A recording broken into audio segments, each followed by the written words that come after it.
Yo, what's up mga sir, madam, idol? Good morning. Ayan, nandito tayo ngayon, no? Ang inyong lingkod ay nasa Palayan. Ayan po ang ating harabas na motor. Ngayon ay sumama po ako sa kanila upang manambong, yung sinasabi nilang manambong.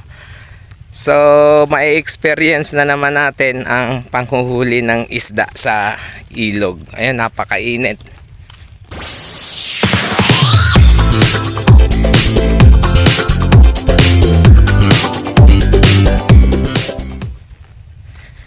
Ang layo pa ng lalakarin namin mga sir, madam, idol. Ayan, papunta pa po yan doon.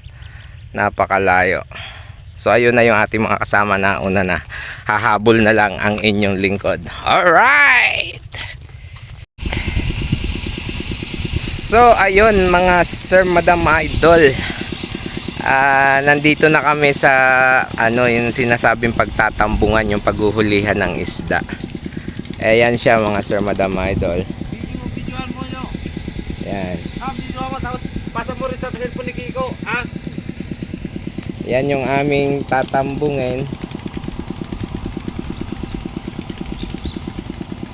May mga isda po yan, no? This is my second time na sumama ako sa paggaganito dahil gusto kong ma-experience din ang pananambong, yung panghuhuli ng isda dito sa ilog. Ayan, ang layo ng aming nilakad, galing pa kami dun dahil nandoon ang aming service, iniwan lang namin doon. Alright, sir, madam, idol, ayan, palit na ng palit yung aming bakod ng ating tinatambungan. Ayan na lang. So, sunod na lipat natin ng bakod ay yung may nakatayong kawayan na yan dito na. Diyan na po natin mahuhuli yung mga isda. So, ganyan po ang tema ng ating pananambong. Ayan, tingnan nyo sila. Nandyan pa yaw.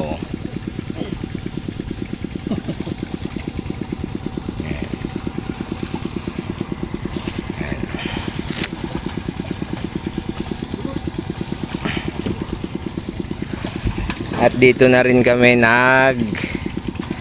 luluto ng pananghalian. Yan yung ating pananghalian mga sir, madam, idol, no? Ayan ang kanilang pamamaraan. So yan, natututunan natin dito sa bukid.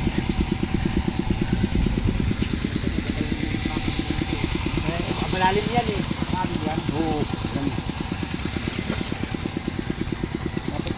So nakakatuwa mga sir, madam, idol na nakaka-experience tayong manghuli ng isda. Ayun, may nahuli na.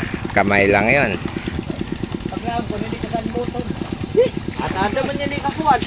Alright, yan, tulong muna tayo sa kanila mga sir, madam, idol, para matuto rin tayong humuli ng isda sa pamamagitan ng kamay lamang.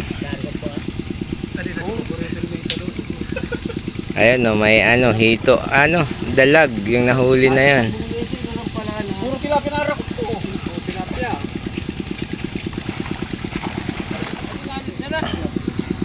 Yan ang huli namin mga sir, madam, idol. Ayan, lalagay na namin sa sako.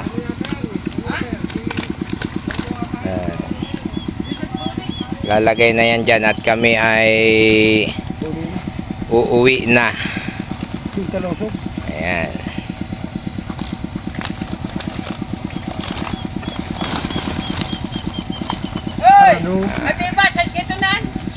Yun. So kami ay maglalakad na naman papunta roon na ng pagkalayo-layo sa init na yan, pero okay lang dahil nakaka-enjoy naman na nagkaroon tayo ng experience sa panghuhuli ng isda. Alright mga sir, madam, idol. Alright mga sir, madam, idol, ayan, naglalakad kami pabalik, pauwi na kami. Yung may dala ng huli naming isda na nilagay sa sako, ayun, mga kalahating sako lang, pero okay na yun. Last year na experience ko rin ito. Pero mga isang ano yun, kulang-kulang isang sako yung isda nun. Layo pa ng lalakarin namin na pinag-iwanan ng aming mga motor. Andun pa sa may mga kahoy na yun. Ayun, kadiretsuhan. Ayan.